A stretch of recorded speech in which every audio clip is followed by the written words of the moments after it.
We saw Rogue One. You know what that means. It's time for Good or Bad. You're all rebels, aren't you? Save the rebellion! Save the dream! So Kyle, Rogue One, it's out. It's the first non-saga Star Wars film is here. The first of many. Because they're going to milk this cash cow for all it's worth. Is it really? Yes. I'm pretty sure Clone Wars was non-saga too. That's not, the cartoon film. Yeah. Technically. I forgot that got a theater release. Oh, I forgot Star Wars Holiday Christmas Special as well, which was not That did not get a theater release. That's not canon anymore. I'm like 99% sure. The Clone Wars still is. So yeah, we saw Rogue One. It's the first Star Wars, like I said, the first a Star Wars story is what they're calling these now, I think. Yes. And it's everybody was interested. Are they going to be able to make a good non-saga Star Wars movie? And spoilers, they did. I think, in my opinion, they made a very good non-saga Star Wars film. What do you think, Kyle? Before we get into more in depth, is it good or bad? It's good. All right, there you go. It's a good film. Yeah. It's also a good war movie. Yeah. I don't consider this really a Star Wars Oh, film. it's absolutely a Star Wars It has movie. all the things that a Star Wars film has. That's my favorite thing about it does not have the mythos of a Star Wars film. Yeah, no, and it wasn't trying to. It didn't want to. They didn't want it to. That's just kind of missing the point. I don't think it is at all. I guess we're gonna have to disagree about that completely. I think it's exactly what they needed to do.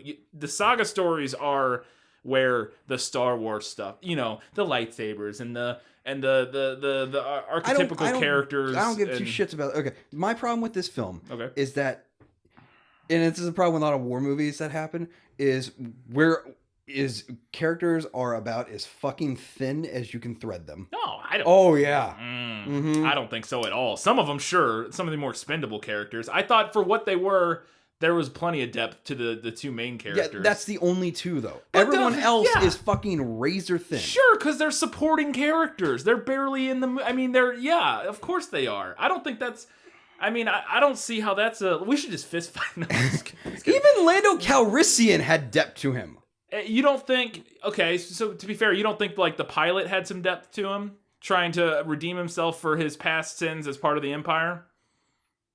Because he was a supporting character. He might be a rare exception. If you go into the blind monk who's like, I'm a blind monk who believes in the Force. Yeah. If you go to the mercenary, the mercenary dude who's like, I got a big gun and I'm this guy's buddy. Da, da, da, da, da, da.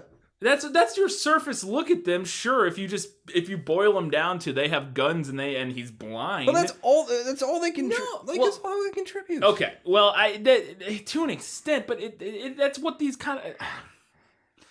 In a film like this with a large band of characters, yes, not everybody's going to have a fully fleshed, like, huge backstory that we know a lot about and lots of depth in their character. I thought they did a fairly good job, especially if you know more about the world. It's not even a matter of depth in the character, really. It's just the writing was stale to me. And look, I love this movie, people. I love this movie. Don't get me wrong. It's well fucking done. It's well executed. I get what you're saying. It's just very flat to me. It's not. I will. Okay, so get into it and just stop arguing for a minute. I agree. It's not an amazing movie. It's not a perfect movie. To me, it was amazing in the sense that I love pretty much anything Star Wars, and so watching it. Facebook quote right here. What? It was incredible. Oh yeah, no, sorry, it was incredible. I agree. I think watching the movie is an incredible, awesome. But in terms of as a film, yes, it's not a 10 out of 10 like masterpiece of a film. I think it's a very good film, and seeing it in a movie theater with a big crowd is an incredible experience. Does Empire still kick its ass? Sure, yeah. Okay. Yeah. And this is a big conversation a lot of people had. A lot of people saying, it's better than The Force Awakens. I don't think it is. I like The Force Awakens. Force Awakens, I even consider that a Star Wars film because that deals with a lot of the same. Yeah. Mostly because they let's just stencil out fucking George Lucas's character plot. And then, they basically, they reboot it. We never actually did a full review of Force Awakens, but because we were off during that time. But I really love Force Awakens. I thought it was great, but it was reminiscent of a lot of old Speaking Star Wars. of which, let's get into this. Okay. No spoilers yet. All the token nods. I thought they were well done. Most of them. There were a couple that weren't as well. Yeah, but no, if you want to be like the South Park episode with all the member berries, you know what I'm talking about. yeah. And you'd be like, this will give you all your member berries. Like, this movie will give you all of your member berries. I don't know that reference, so I haven't watched South like, Park in a long time. It's just like you get a whole bunch of things like, remember Star Wars? Oh, yeah.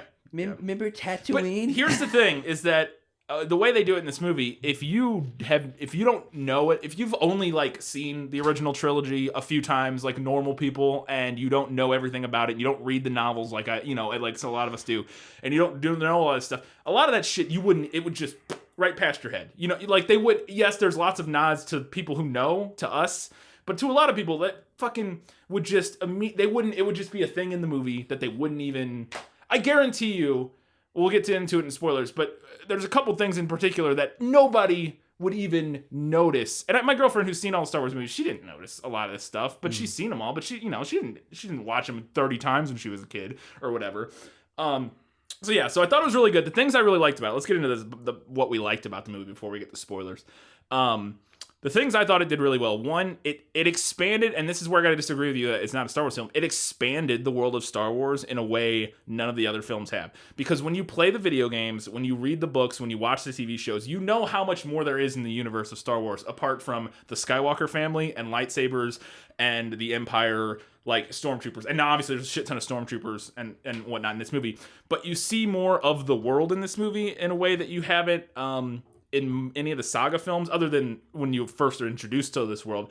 But like going to Jeddah and that city and meeting more new aliens and the different aliens, and then more explicitly seeing the rebellion as this flawed, dirty thing that it kind of is. Well, they always were. Well, they were, but you don't get, they're not portrayed they recruited Biggs. Yeah. I agree. And they always were, but this is one of the first times where you see it on screen. Because in the original trilogy, you don't really even think about the fact that, they just murdered a whole space station full of people. Like, I mean, yes, they're the bad you're guys. Gonna be like, but this is justification to be like, this is why we need to murder millions of people, because they're murdering millions of people. And I think, not even that, I think it's just, it finally paints the rebellion in a light of like, look, yes, they're the good guys. They're fighting against fascism and, an empire that's fucking suppressing people and being shitheads. And you see a little bit of that in this movie, which you don't see much of in the other movies, of the actual empire, like having, like being shitty to like the very beginning, like the first act. You see like the empire being like the work camps and the shitty conditions that people are living under to a little bit. There's not a lot of it, but it builds that up a little bit. And you see, one, why people are fighting against the empire, and you see that the people fighting them are kind of just shitty, normal people who don't want to live under the boot of fascism, but also will kill, innocent people if they need to an extent. I needed that movie to understand this. No. Oh, okay. You didn't need it to understand it, but No, it expands on that. I got that from the first film, though. Did you? How? Okay, let's get into what in the first film. Obviously, I like I said, it's not so much that. I mean, in the first film, they are a ragtag bunch. These are people who they're not very well military trained. No. And they're going in against a greater power. Yeah. I mean, the only way you can imagine this is, I think even the Senate's council was like, we're not prepared for this, but we got to fight anyways, because if we don't, who will? Yeah, I agree. And I'm not talking about the ragtag. You get that from the first movie, that clearly these are like half-trained people and untrained people and just a group. But I'm talking more of that they do things that are what we as a for society personal reasons. No, not for no. Hold on. All right. They do things that we will look at, and they don't do anything like this in the movie, in any of the original movies, of like literally. Like, you're like, these people will assassinate people, and like they do the things that generally the bad guys in movies do, like the terrorists in movies do. We see the rebels, the Alliance, doing some of that kind of stuff in this movie, the dirtier shit that has to get done to accomplish their ends.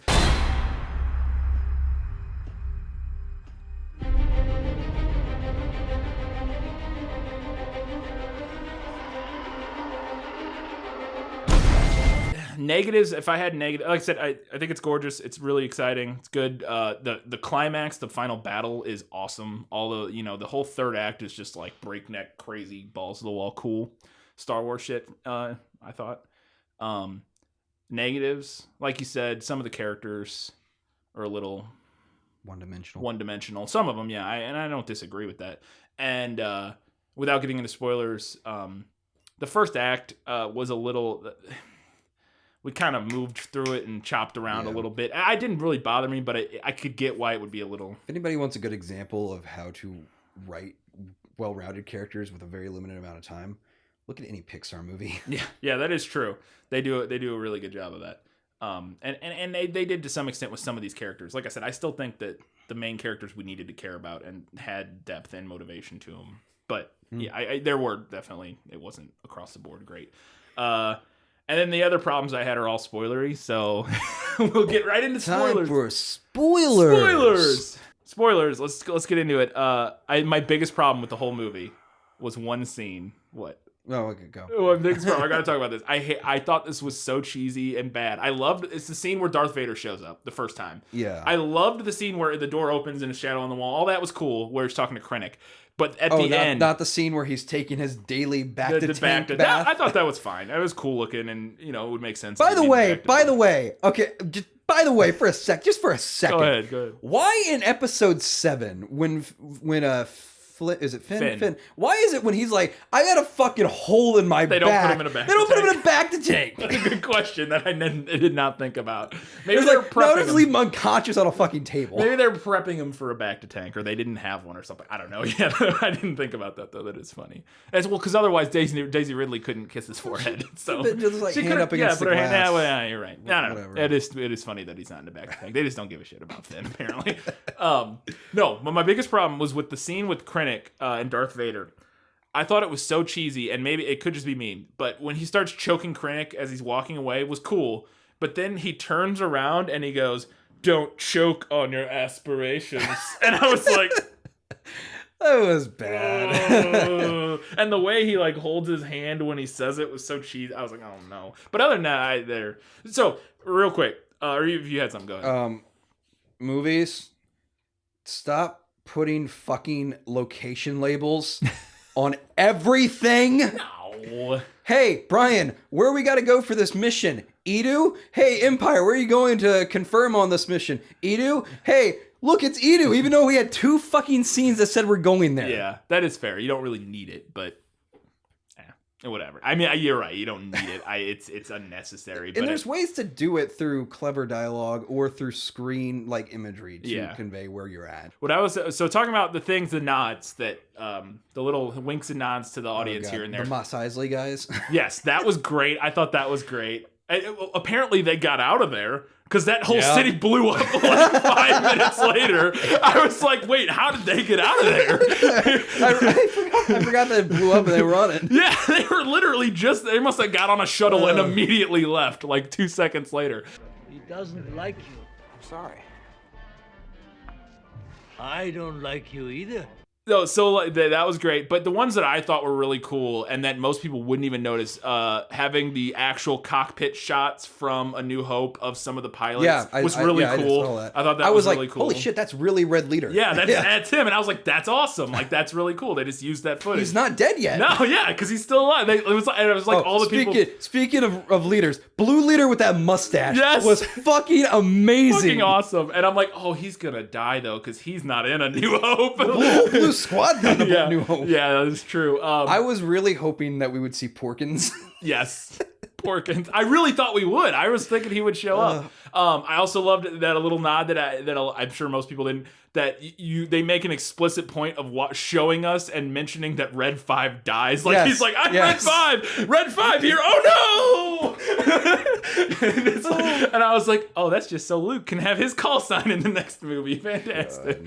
But I thought all that stuff was handled well. It made sense. Bail Organa showing up was good. Yeah. But Mon Mothma, oh my god, she looks exactly like Mon Mothma. It's crazy. Even that terrible 70s hair. Yeah. What I was going to mention, it's a bit of a criticism, but I don't know. I thought it worked. It was just we're just not quite there yet, and it's spoilery, which is why I didn't. Is the CGI? I thought it worked. It did not look. Didn't great. work for you. No. Okay. For me, it worked. But what it is. It's 95% of the way there, And it's the uncanny valley. It still looks elastic. Yes, it's the uncanny valley. We're 95% there, but Grand Moff Tarkin has to be in the movie. He just has to be. It makes no sense for him not to be because he's such a pivotal role in the lead up to the Death Star and all that. So he kind of has to be in the movie. So I knew they were going to have to do something like that, other than potentially just getting a guy who kind of looks like him and being like, yeah, I would have been okay with that. I would have been fine too, which is what they did. They got a guy who looks like him a little bit, and then they CGI the fuck out of him. I thought it looked pretty good. Again, I think, Carrie Fisher CGI. Yeah, which I thought was fine. I thought was good up until I was like, that looks oddly suspiciously familiar.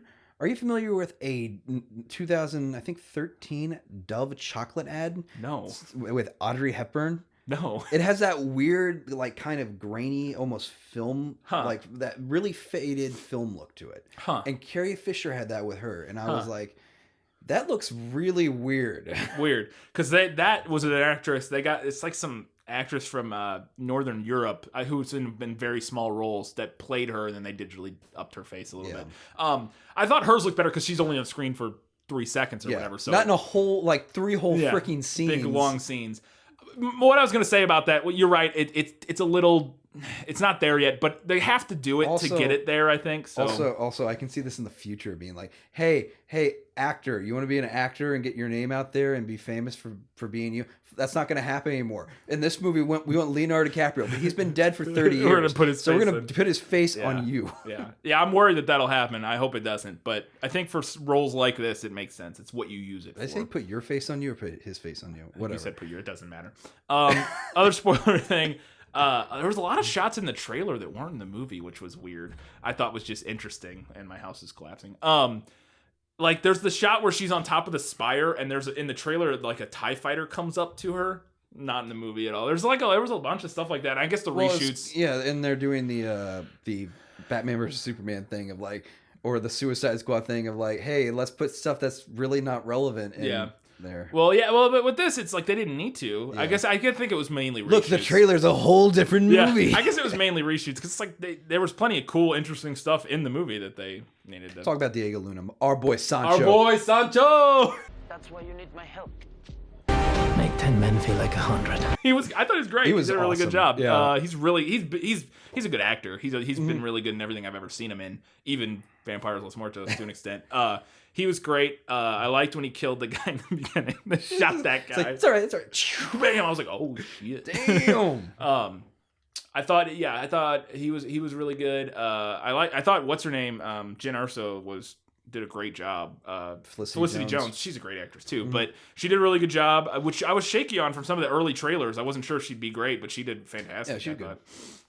Another thing.